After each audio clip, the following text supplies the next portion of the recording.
Welcome to another InWheelTime podcast.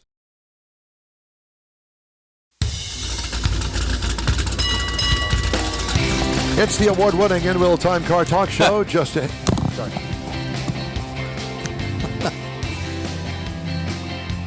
What is he doing over there? He's getting a hold of our next guest. Oh my God!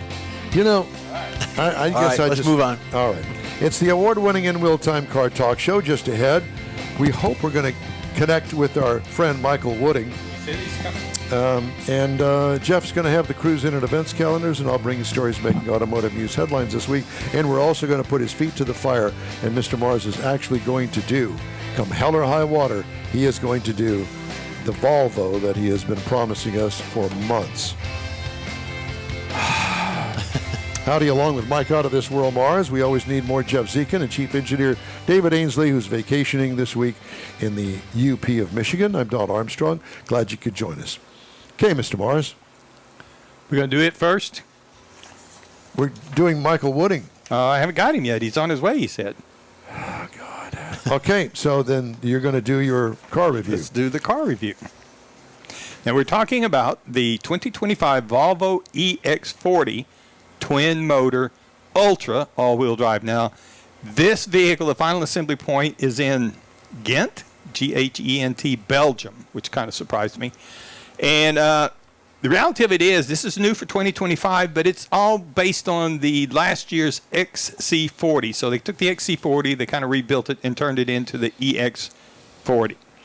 Now, it's got parts, well, we're not even going into that.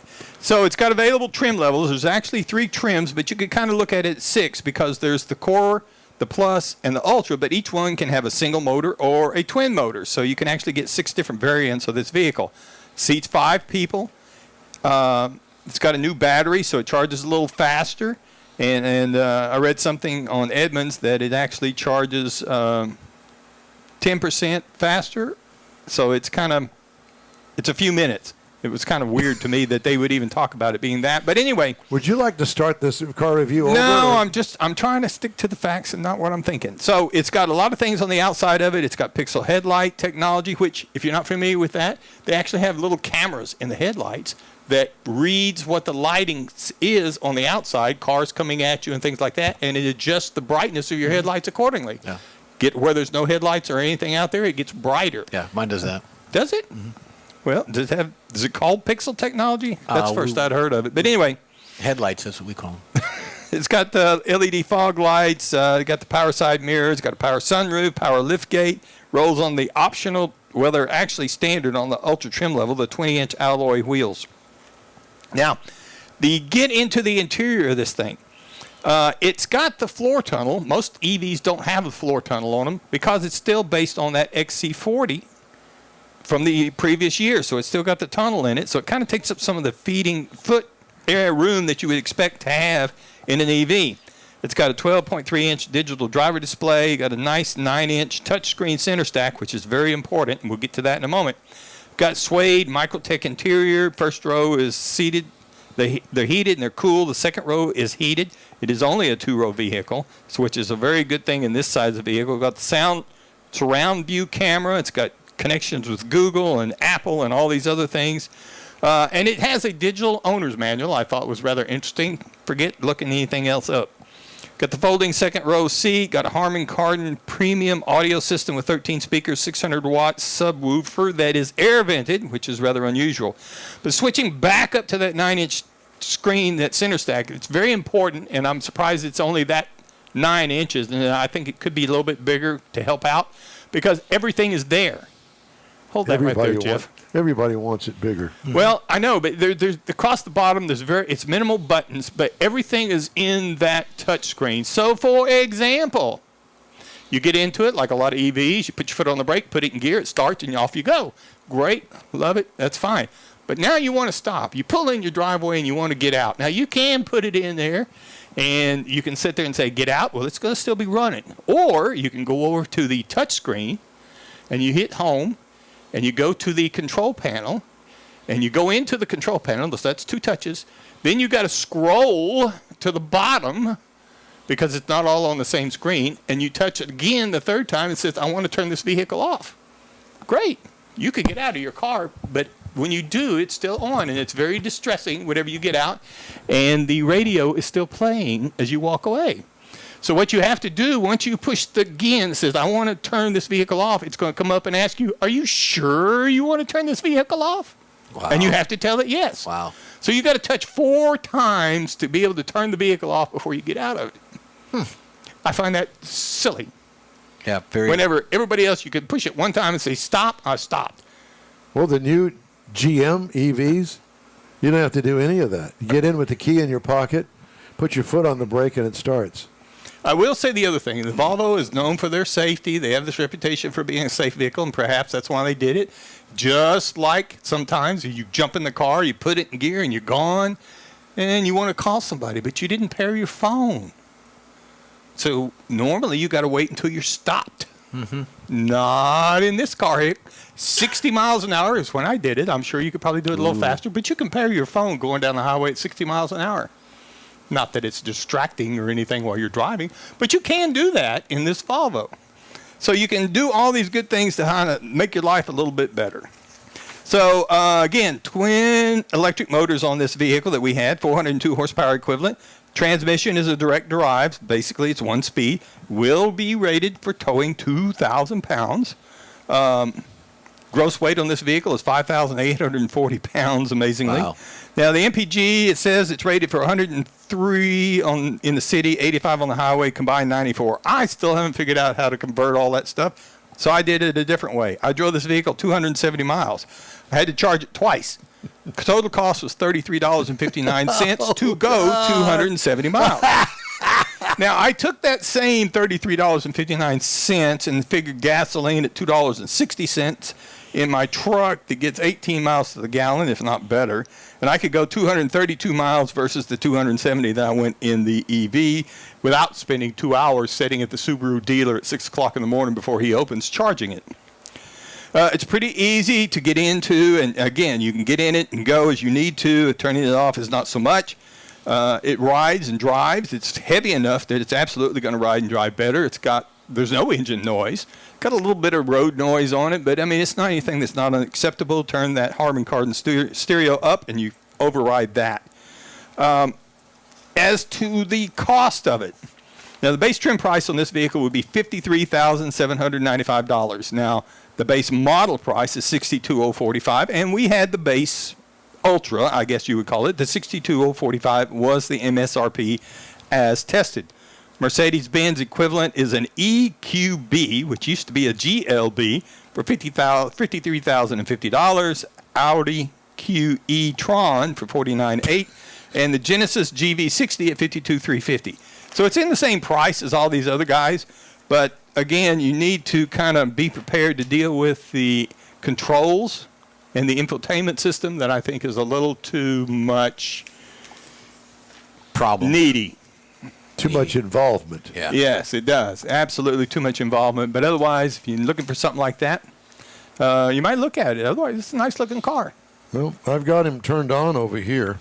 His name is Michael Wooding, and that would be the Auto Appraisal Network man. Thank you for that, Mike. Got to get him to unmute.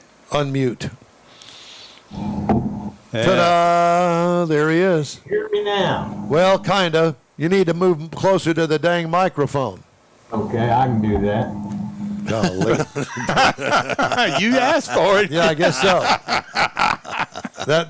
That's just fine. How are you? Well, in and out, man. You know, fighting medical issues as we go, but right now I'm in pretty good shape. Well, good. You look fabulous, and I needed to know a couple of things. One is, are you still trying to sell the 56 station wagon?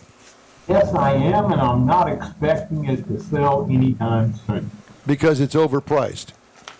Well, is it overpriced? Well, I don't know. That you're the expert in that. I don't believe it is. I think it's an absolute bargain at what I'm asking. But the market right now is just really confused. It's just like the housing markets, fluctuating here and there, going down and up, you know. Interest rates are not getting lowered, and that's making people hold on to their money. So they're not buying houses and they're not buying toy cars. So you see, if you go to the auction, you can see a lot of these really nice cars selling for cheap. If you've got money in your pocket and you want to let it go, now's the time to buy. Yeah. Well, you can get a lot of cars for a little bit of money. Well, you know, it's funny. We do this thing called the Hemming Sold Car Roundup. I'm sure you're familiar with the thing online. And it tells, you know, what the car ultimately sold for. And, man, I'm telling you, there's some really nice cars out there that are selling in just, you know, one of them today, really nice car, $8,000. Yeah. The Bonneville? Yeah.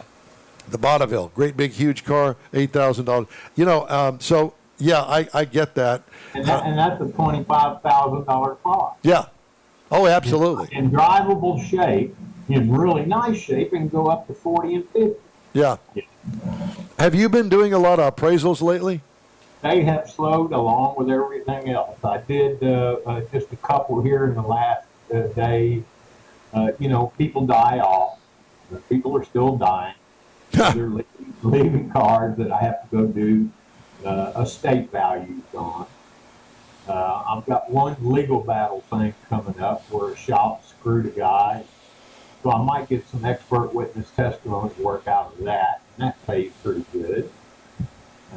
So I'm looking forward to that one. And I've got to go Monday. I just did a black 58 Corvette. It wasn't quite finished. He's building it himself in the garage.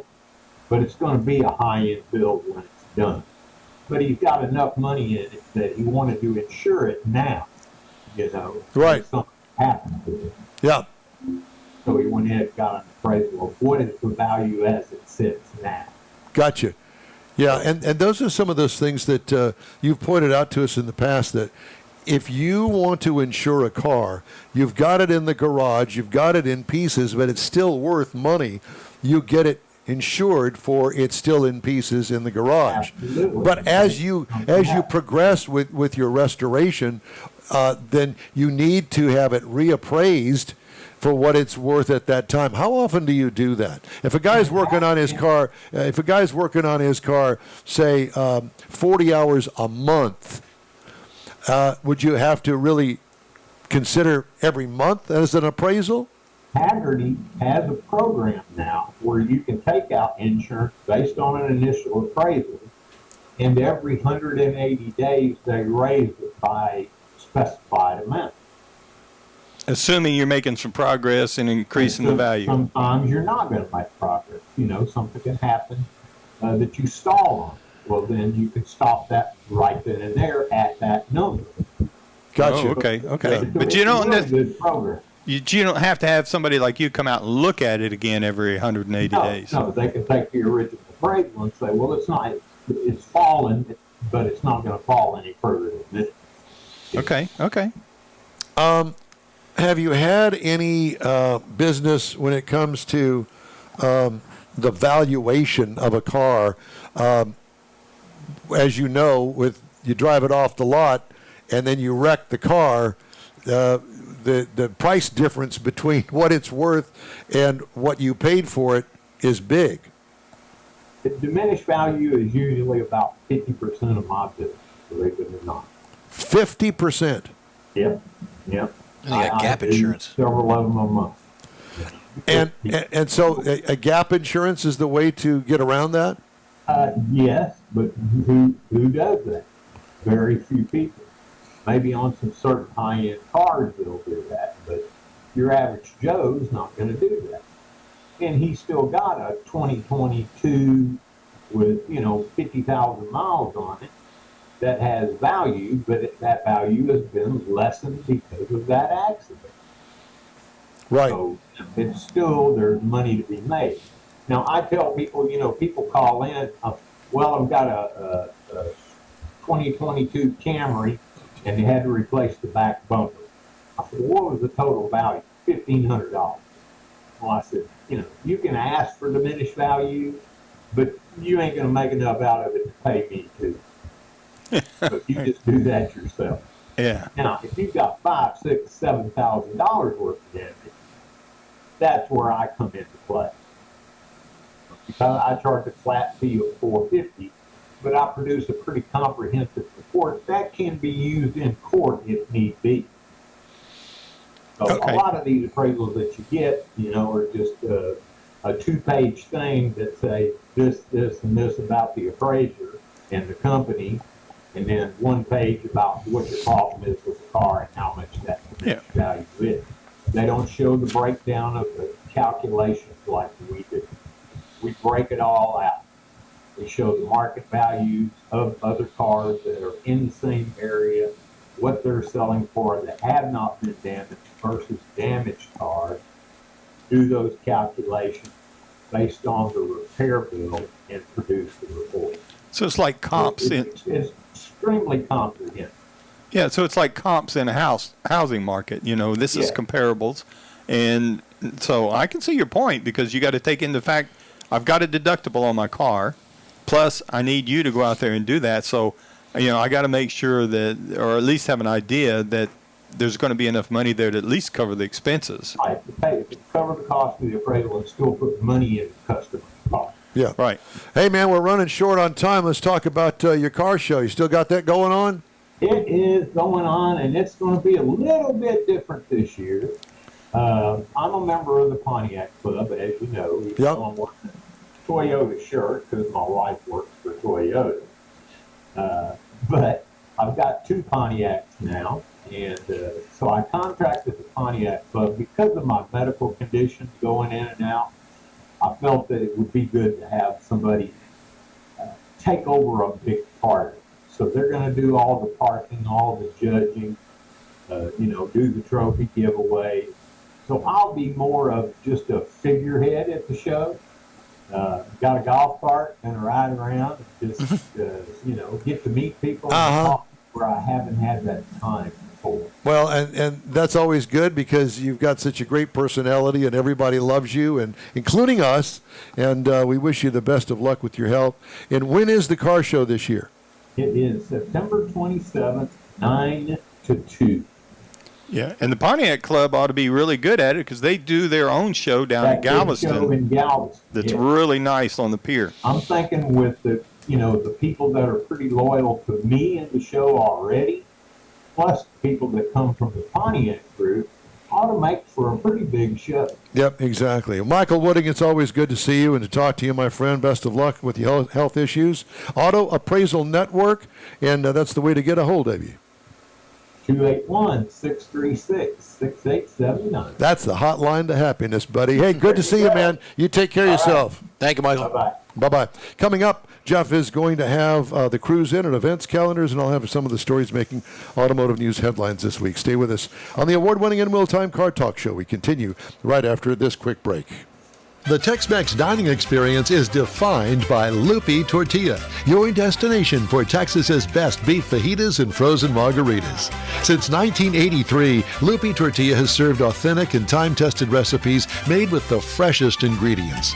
Atmosphere is part of the award-winning experience at Lupi Tortilla, all developed in a little house near Highway 6 and I-10 in West Houston. Visit any of the Lupi Tortillas and you'll see the same attention to detail in each and every location.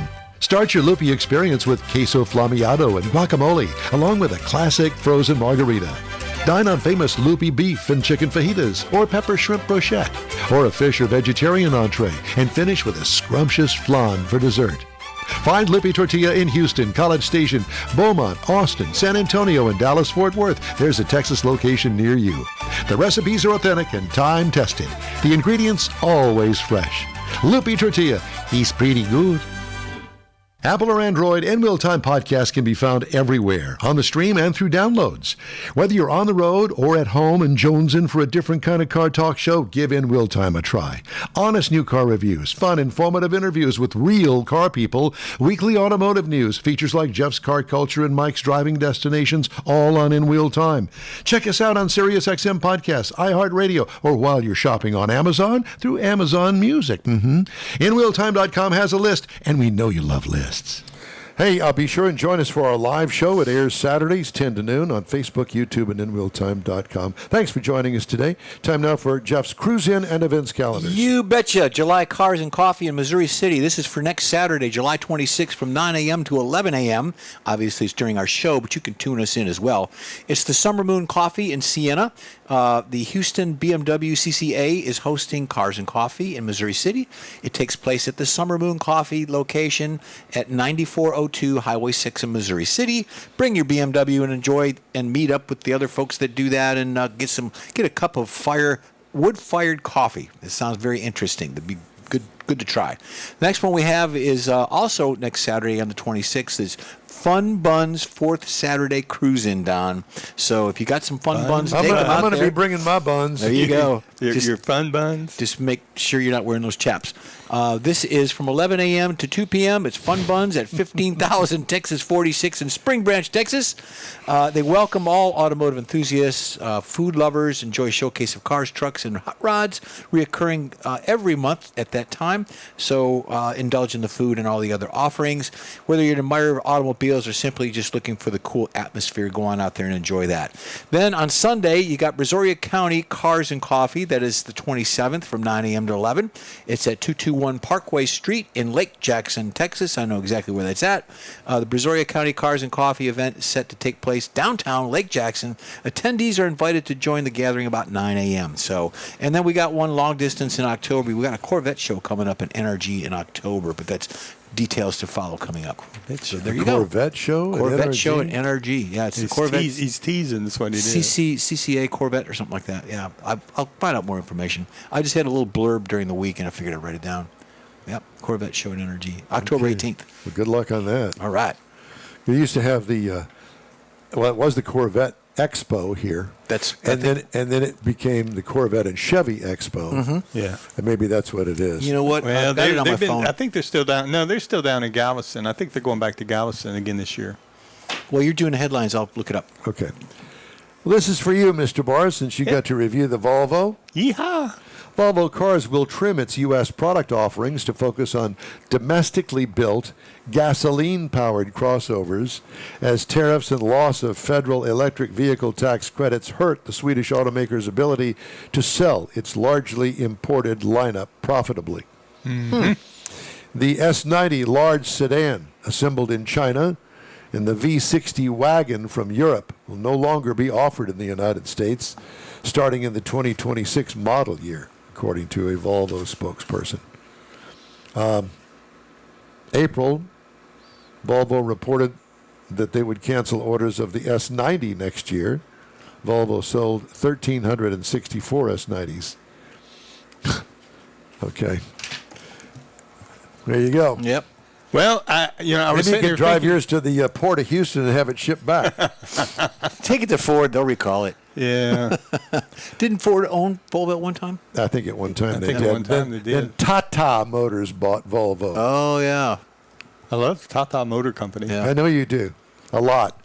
Automakers face no fines for failures to meet fuel efficiency rules dating back to the 2022 model year under a law signed by President Trump this month. The tax and budget bill approved by Trump ends penalties for not meeting CAFE or corporate average fuel economy rules under a 1975 energy law. Bring back the horsepower, baby. There you go. NHTSA said in a letter to automakers seen by Reuters it is working on its reconsideration of fuel economy rules. The decision is one of a number made by Washington to make it easier for automakers to build gasoline-powered vehicles and to make electric vehicle sales more costly. Last year, Chrysler parent Stellantis paid $190.7 million in civil penalties for failing to meet fuel economy requirements for 19 and 20. After paying nearly $400 million for penalties from 16 through model years 19, GM previously paid $128.2 million for penalties for 2016 and 17. And Rivian has updated the flagship R1T pickup and the R1S SUV for 2026 with 4 in-house built electric motors. That's different. The R1T and the R1S pack 1,025 horsepower, supporting 0 to 60 times of 2.5 seconds and 2.6 seconds, respectively. Top trim levels come with an extended battery pack, allowing for 374 miles of range, 400 in conserve mode. Both vehicles have also 1,198 pound-feet of torque. It's a monster. But it sounds terrible. The 26 models have North American charging standard ports compatible with Tesla stations. Pickups will start at $117,885. The crossover at $125 and $990. Both include shipping. Well, at least you get something out of that. Yeah. All right. Well, good luck with all those fine folks. Hey, I want to back up. Can we back up real quick to the Corvette show? Hurry. It is in the Woodlands. It's not at NRG, and it is the Corvette show, SamHoustonCorvetteClub.com by Keating Chevrolet. So that'll be in October. Okay. Very good. We'll look that up. Yep. I guess Keating has got It's the a Sunday. website on it. Yes. Yep. All right. Well, thank you for that. All right. We'd love to hear from you. Shoot us an email. The address is info@InWheelTime.com. We're going to finish up today's show after this. You own a car you love. Well, why not let Gulf Coast Auto Shield protect it? Houstonian John Gray invites you to his state-of-the-art facility to introduce you to his specialist team of auto enthusiasts. We promise you'll be impressed. Whether you're looking to massage your original paint to a like-new appearance, apply a ceramic coating, install a paint protection film, nano-ceramic window tint, or new windshield protection called ExoShield, Gulf Coast Auto Shield is where Houston's car people go. Curbed your wheels? Instead of buying new, why not have them repaired? How about a professionally installed radar detector? Gulf Coast Auto Shield does that too. Get a peek inside the shop and look at the services offered by getting online and heading to gcautoshield.com. Better yet, stop by their facility at 11275 South Sam Houston Tollway, just south of the Southwest Freeway, and get a personal tour. Gulf Coast Auto Shield is your place to go for all things exterior. Call them today, 832-930-5655 or gcautoshield.com. The award-winning InWheelTime Car Talk Show now reaches 5.3 million folks each year. Check us out on InWheelTime.com, the Odyssey radio app, YouTube, Facebook, and just about every other entertainment source out there, including our live broadcast every Saturday, 10 to noon Central Time. The InWheelTime Car Talk Show has informative automotive guest interviews, new car reviews, along with popular features including Jeff's Car Culture, the latest new cars, cruise-ins, and racing dates. It's InWheelTime.com. Join us.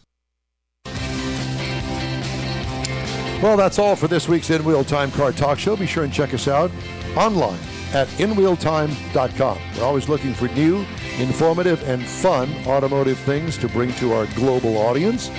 If you have an idea, event, a road trip destination you'd like us to feature, let us know. Our email address is info@InWheelTime.com. Hey, when you're looking for award-winning car talk, you can find the InWheelTime Car Talk Show 24/7 on the InWheelTime app. When you're on the road this summer, grab a podcast from your favorite podcast provider, including the Sirius XM podcast channel and Odyssey radio app. We video stream our live show every Saturday, 10 to noon on Facebook, YouTube, and InWheelTime.com. The InWheelTime video technical director, as we always need, more Jeff Zekin. For booking agent, video editor, people finder, and do-all, Mike Out of This World Mars, Chief Engineer David Ainsley. I'm Don Armstrong. Drive safe out there. Stay cool. Enjoy the summer. From all of us at the InWheelTime Car Talk Show. We'll see you next week.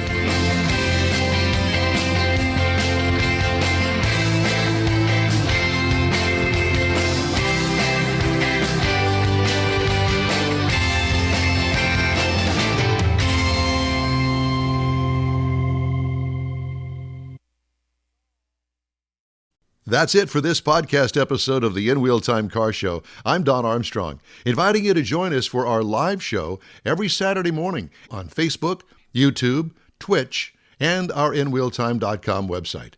Podcasts are available on Apple Podcasts, Spotify, Stitcher, iHeart Podcast, Podcast Addict, TuneIn, Pandora, and Amazon Music. Keep listening, and we'll see you soon.